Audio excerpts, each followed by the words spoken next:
Good evening. I'd like to call this regular meeting to order at 6:36 p.m. We're going to begin with the Pledge of Allegiance led by Commissioner Herrera.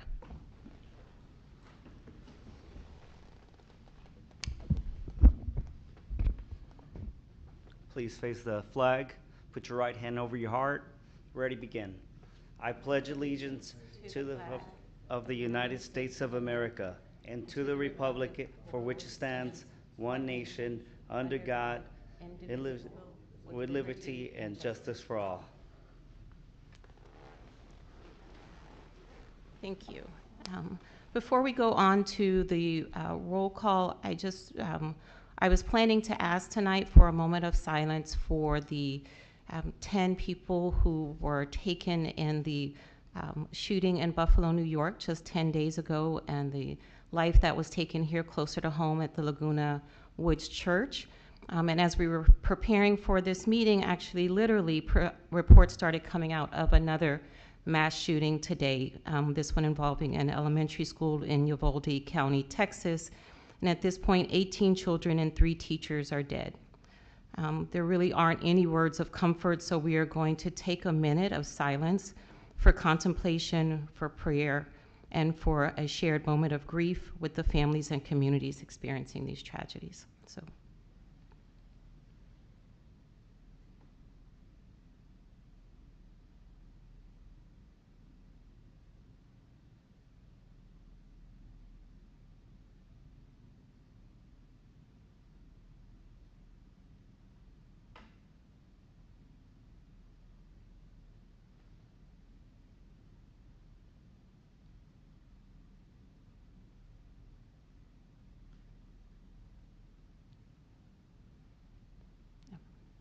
Amen. Danielle, would you please call the roll? Commissioner Borja? Here. Commissioner Fitzsimmons? Here. Commissioner Herrera? Here. Commissioner Khan? Vice Chair Godo? Here. And Chair Jennings-Nunez? Here. We'll now have some announcements from our staff liaison, Matthew Morales-Stevens. Tonight's meeting is live streamed on Cable Channel 3 and our online platforms. If you wish to address the Hear Commission during tonight's meeting, we request that you please complete a speaker's card and hand it to the clerk, Danielle Adriano. When speaking, please state your name for the record. If you wish to be added to the distribution list to receive Hear Commission agendas, please email your request to hearcommission@sgch.org. Thank you. Do we have any public comments tonight? We do not. Thank you. So we'll move on to agenda item number 1, which is approval of agenda order. Are there any objections to the agenda order? Okay. Hearing none, the agenda order is approved. I'm sorry, I jumped the gun on public comment, but I'm assuming we don't have any public comments for agenda item number 3? Correct. Okay, thank you. So we'll go on to approval of the minutes.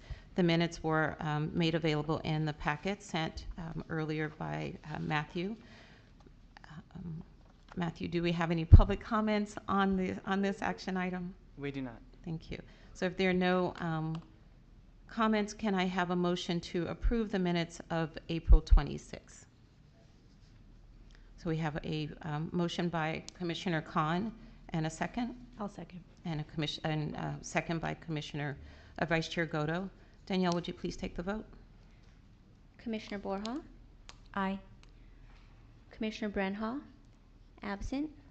Commissioner Fitzsimmons? Aye. Commissioner Herrera? Aye. Commissioner Khan? Aye. Commissioner Godo? Aye.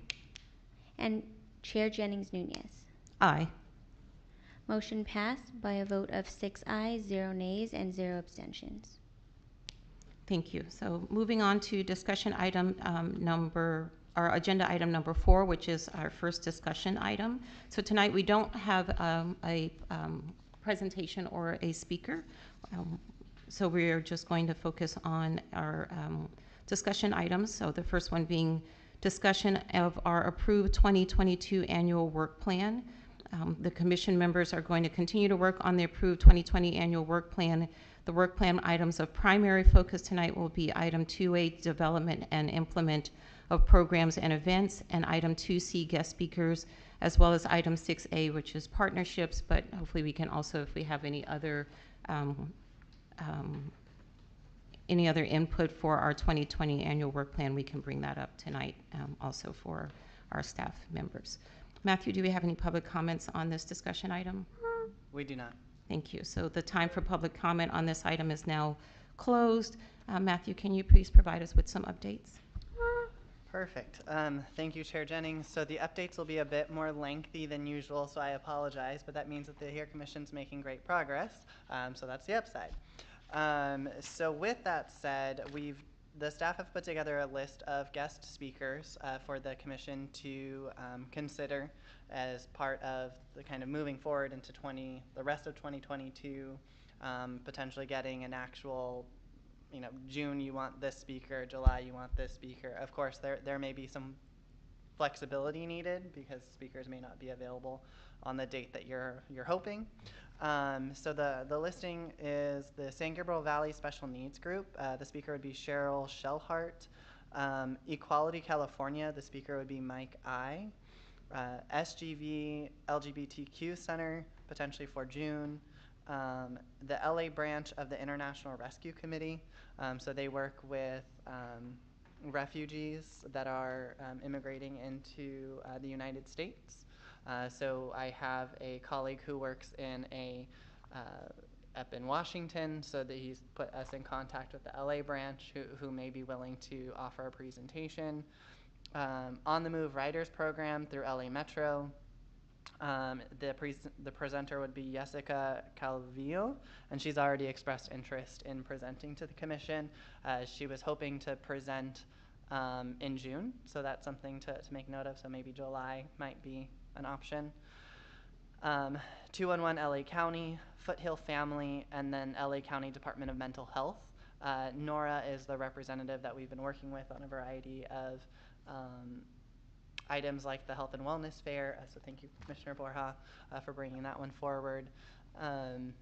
So they could be an option maybe closer to the Mental Health Forum, or if you wanted to keep that separate. So that's where we're at there. Moving on to the Community Engagement Survey, or the Engagement Survey. I've provided everyone via email as well as a printed packet for your review. It is fairly lengthy. You'll notice that in the packet it skips some questions. That's because it's the open-ended questions. So at the end of the packet is where those questions pick up, and you see all of those responses to the open-ended questions. So feel free to take a look through that. I will call out some items of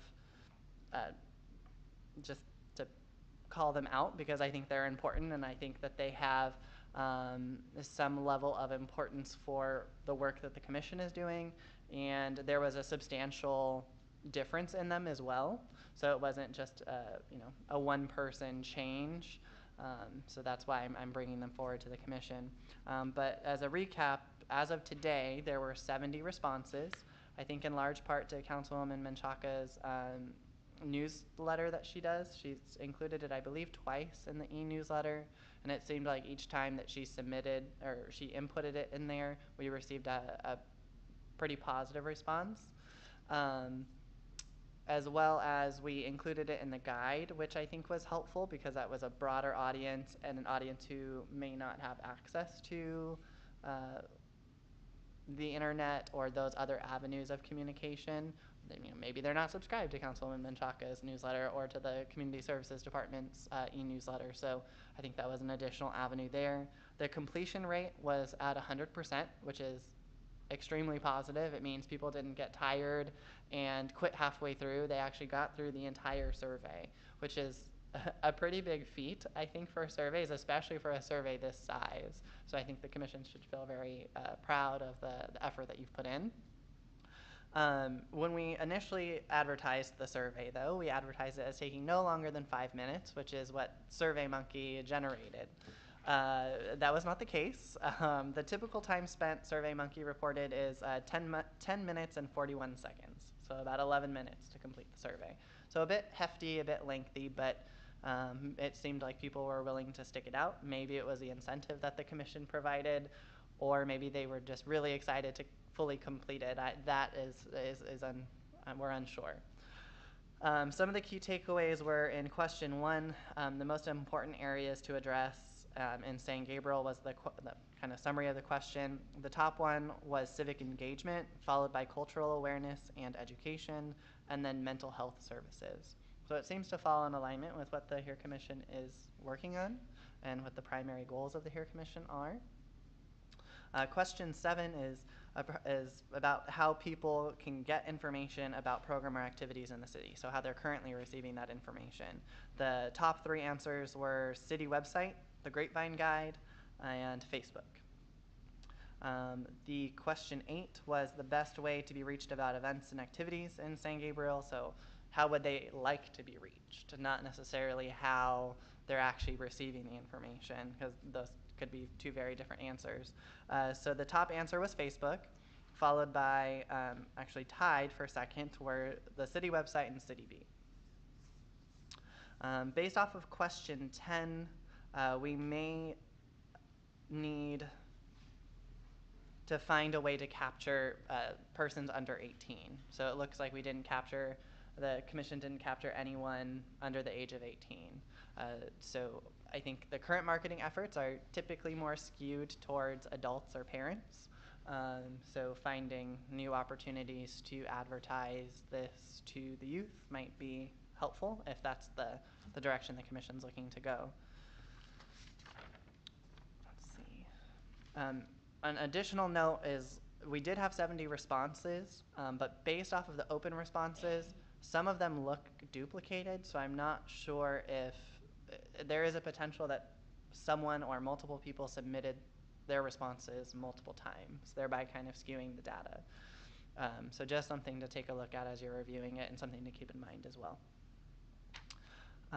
The last item is the mental health forum. So it looks like the proposed dates at the previous meeting were September 11th and the 18th. Both dates are currently available at the Grapevine Arbor if the commission chooses, or the Adult Recreation Center, depending on who you're asking. Depending on which date you want to have it, the facility would be available, and we would just block that off for which date you're looking for. Part of the discussion with the commission last time was to potentially have it at one of the schools, but at least we know now that the Grapevine's a feasible option should the commission decide to host it there. Some suggestions for this meeting with regards to the mental health forum, kind of some action points for this meeting would be creating a name for the event, determining an outline for the event. Do you want to have breakout sessions? If so, how many do you have in mind? Would you like to have a keynote speaker? Some of the organizations you want to invite to the meeting or to the forum, as well as do you want registration to be required or do you want it just to be an open event? So similar to the Health and Wellness Fair where people could just drop in to the event, or do you want it more pre-registration so you can have a better idea as to who is attending? Sometimes it does help with participation because you can send them a receipt and say that you're registered, even if there's no cost, but at least it has something back in their email saying that they've registered. And then the last item would be marketing. If you're comfortable with, once everything's finalized, the city would market it through the normal channels unless the commission has something additional in mind to add into that.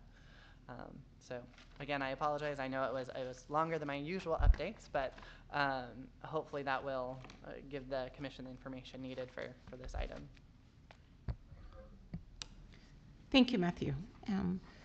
So why don't we start with, we'll go down the list the way that Matthew presented the updates, and we'll start with input concerning the guest speakers. So are there any questions for Matthew about any of these guest speakers? Nope. Okay, you all write faster than I write then. Equity California, what is that organization? So they are also in alignment with the SGV LGBTQ Center in the fact that they serve the LGBTQ community. They advocate on their behalf. They provide services. But now this is a state program or a state organization or a statewide organization rather than just based here locally. So they would be able to provide a different perspective than potentially others. Unfortunately, they weren't available for June for Pride Month, but potentially the SGV LGBTQ Center might be available. And keeping in mind that there is a substantial difference between Equality California and the SGV Center, because they do a lot more with kind of lobbying and advocating. So helping politicians or candidates that align with their viewpoint. I wouldn't recommend that that's what they speak about at the meeting. I would encourage that they speak more along the lines of resources and their thoughts on that topic, but not on that portion of what their organization does. And if the SGV LGBTQ Center, I know that they have their website. Were you able to get in touch with anyone to make sure that it is still an active organization? I did send the email to the contact that was provided. I didn't hear back. It didn't bounce back, which is positive. But I didn't have a chance to do further research on it. It does look like it's still a viable organization. Okay. I looked at their website and looked kind of what they offer. So I think the next step, the contact that was provided was a board member. So I think the better option would be for me to just contact staff. Okay. Or, and I had asked Matthew if he could reach out to them because June is going to be Pride Month, and I was hoping that we could have have our presentation representative of that month. The LA LGBT Center is also, I think, a big organization within Los Angeles that if we can't find a contact for the SGV Center, maybe the LA Center. But I would propose that we try to get someone who represents the LGBTQ community for our June presentation. And if by some chance we cannot, then maybe we come up with a second option. And then we move down the line with the others. Matthew, would it be possible for you to give us a list on Yeah. our email? Because I could not write all those down fast enough. No, not a problem. And I probably didn't write them down correctly. If it's helpful, I can put it up on the slide here. Give me 1 second. I'm just gonna have to give it a quick type up real quick. And so if you want to continue the discussion about June, and then I'll just be typing along here. Okay. Well, I would say that we need at least 6 speakers, maybe a 7th for backup. I think in reality we have June, July, August, September, October, November. This past year we decided not to meet in December. We kind of took December off. So there are 6 months that we could potentially have presentations at all of those meetings. We don't have to have a presentation at every meeting, but we can choose. I would say maybe prioritize 6 for Matthew and the staff to choose from and kind of schedule accordingly, according to their availability. So I am, as I said, proposing a representative from the LGBTQ community, either one of the organizations listed or another one. Are there any other recommendations or priorities? I reached out to One Small Step, which is part of StoryCorps, to see if they had anyone who could participate as a speaker, because I'm not sure they're local. I think they're DC based, but I haven't heard back yet. So I can keep Matthew posted if I hear back. But I did kind of give them the format and asked if someone could come and talk about their program. So that's another one. Yeah, could we also have a speaker or speakers who will match with our working plan for 2022? Can you be more specific? Basically, as we go along, we're putting our program together, or the accomplishments or the work we're going to do for 2022. And if we have speakers or a speaker or a few, that will just give us some input and insight to what we're sort of going to accomplish. In other words, I'm not asking them to give us any advice, but I'm asking them to or the speakers, whoever they're going to be, to cover the topic that that will match with our work plan. And one or two speakers might be just fine, but just a mix might work. I don't know if So to that, maybe you can. so to that point, I think somebody like, I think we have somebody there that's potential, and I think most of them will be potential, that we can reach out to, like, for example, the Equality California. I think that will cover what we represent. I mean, not them, pretty much everybody there. So on another note, if I wanted to see if we can have a speaker to speak to the survey. I know we're not there yet, but to speak to the survey, somebody that can talk to us or to the community. It's not only us, because there's people watching, right?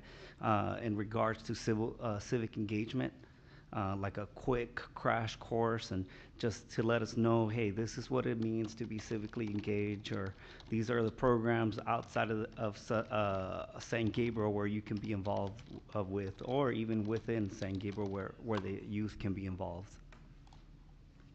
Well, and I think the topic of civic engagement would certainly be very timely this year, because we have elections in June and we have big elections in November. So kind of covering that whole idea of civic engagement and voting, rights and responsibilities, and maybe even a little bit about running for public office in San Gabriel, because we have a lot of offices in San Gabriel, in the city, and on the school board that are all up for election. And so it might be a nice thing to give people information who might be interested in running for public office. So I think that would be a great topic. And just to piggyback on that, for the lack of words, right? And then what does that mean, right? If you're going to become you're going to run for city council, what does that mean? What job? When do they meet? What does it entail? If you want to run for water board, what does that mean? What does it entail? If you're going to run for school board, what does it mean? What does it entail? So they know everything, right? If I may, for the civic engagement, my recommendation would be to stay more on like voter registration and where the nearest voting booth would be, versus how to become an elected official. It could turn the conversation into something different than what the intent would be. I think I can gather what the intent is, which is how to get the community more involved in a place where they can make that decision, such as yourselves. But potentially it could send a different message than intended. But I could definitely see value in voter registration and how they can change their voter identity from Democrat to Republican, or vice versa, or however that might be, because there's a lot of uncertainty with that could bring value to that. But that's my comment there. I agree with you totally, Matthew, because we have to be careful as a HERE Commission not to get into politics, because that's crossing a line. So I don't think that it's getting into politics to provide people with information on, that is another form of civil engagement. We're not telling people to run. We're not telling people what their views should be. We are saying that this is another avenue for you to be engaged in your city, or in your school district, or in your community. And it doesn't even have to go any farther than saying, there are many positions open, speak to your city clerk about information. So I'm not advocating that we go out and say, anything more than that in terms of openings, but I think it is a very valid and appropriate topic to cover under the umbrella of civic engagement. But certainly voter registration and engagement in that sense we should definitely champion. So I think as long as we just stick with the facts and don't get too political, I think we should be fine, just as long as it's all facts. Sure. So go ahead. Oh, I was just going to say I'd like to add volunteerism as well into that topic, because I think that is another avenue of people, participating in for civic and for interests that they may have. So that might be another area. So for the purposes of how to be involved in a leadership role